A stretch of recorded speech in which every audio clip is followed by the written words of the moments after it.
Well, all week long, Louisville is turning up the volume on community pride with the 8th annual 502 Black Business Week. All week long, founded by visionary Tiandra Robinson, honors Juneteenth by spotlighting over 100 Black-owned businesses across the city. It's a dynamic fusion of commerce, culture, and community spirit, and she joins us in studio with more. It is so great to meet you. Same here. Thank you for having me. So where do we begin? We are just kind of at the tail end of the week, but it sounds like this has just been a really successful week for you guys. So really though, back 8 years ago, what inspired 502 Black Business Week and how has it really grown over the past 8 years? So I started 502 Black Business Week in 2018 with the goal of celebrating Juneteenth, but also to spotlight Black-owned businesses here in the city. And so I just combined both of those, and that's just kind of how that idea was born. Yeah, so over 100 Black-owned businesses. I didn't even realize that there were so many just in our city alone. Mm-hmm. So really, how does this help elevate the voices and the businesses of Black entrepreneurs here in Metro Louisville? So this week is really all about economic empowerment and the importance of making sure that we support Black-owned businesses. And I always tell people Black-owned doesn't mean Black only. So I don't want people to hear that we can be like, oh, you know, this is only for Black people to support. It's just one of those things, if your money is green, that they want it. Yeah. This week started with 14 businesses, and at its height, it had over 100, and we have about 30 this year. Okay. So, but it still has its same goal of just spotlighting these wonderful businesses that we have in the city. Absolutely. So what does it mean to celebrate Juneteenth throughout the week, you know, supporting these Black-owned businesses in Louisville too? Again, it just gives them a chance to be in the spotlight for people to know that these businesses exist. Hopefully it'll create some revenue for them. They can, you know, get some new customers, and you just really discover some really awesome businesses. Mm-hmm. So we have a list of them in our show today. Yes. We're highlighting about 5 or 6 of them, but to kind of name some of the ones off that people should definitely check out. I mean, of course, check all of them out, but yeah. Like if you are out and about in the community, where should people check out? So the thing that I like about 502 Black Business Week is not only do you have an opportunity to support those that have physical locations, we have some that don't have physical locations. And so we have a baker, a shell of a dessert. She has delicious desserts. I always feel like I'm put on the spot because somebody, you left me out. Right. We love love, you know. Yeah, so we have a couple of clothing brands. We have some people that is in health, beauty, and wellness. Mm-hmm. We have a couple food restaurants. So there's just a wide range of businesses that are a part of the week. Yeah, that is really cool. And what has been, you know, most surprising or the most impactful story that you've heard from the past 502 Black Business Week events?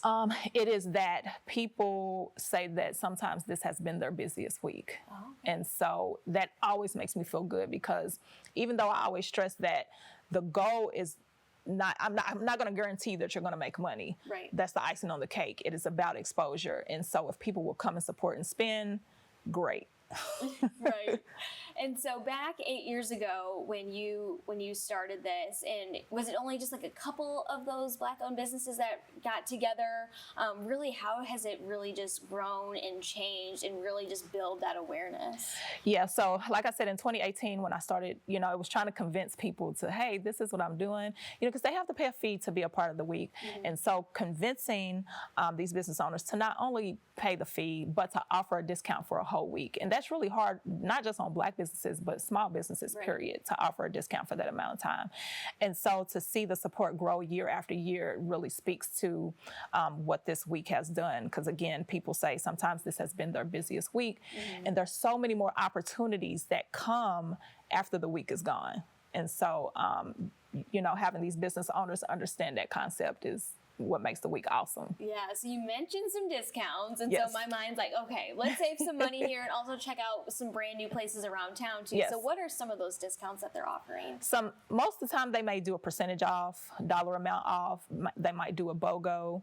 And so those type of deals. So they vary across what those businesses and probably what they can afford, right, to offer. But again, that is to encourage you so that you can even support long after the week is gone. Mm-hmm. And again, that support is really important. And so, you know, in 2 years, it will be 10 years, yes, of 502 Black Business Week. Yes. So what do you hope to kind of accomplish then? Or like, what's maybe even just looking ahead to next year? What are some of your goals, or, you know, attracting some other businesses businesses to get involved in this? Of course, it's always to get as many businesses as possible. When I had the 127, that was kind of at the height of COVID and the protests. And so people were really looking to be intentional about where they were spending their money, but I want them to always be intentional about where they're spending their money. So again, long after that week is gone.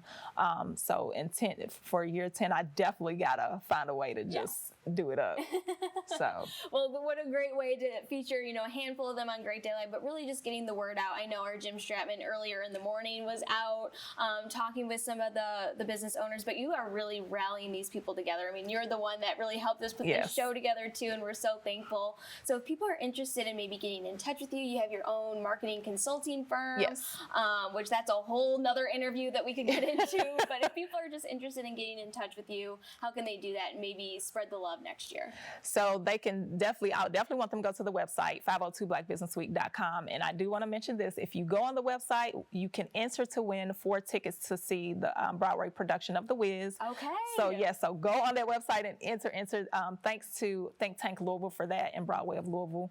And then they can contact me at tiandra@trthepr.com. All right. Well, thank you so much for stopping by Thank today. you. You're really kicking off our show because, again, there are so many really cool businesses in our area. So, again, look at the full list of all of the businesses that are participating this week, just go to 502blackbusinessweek.com to learn more.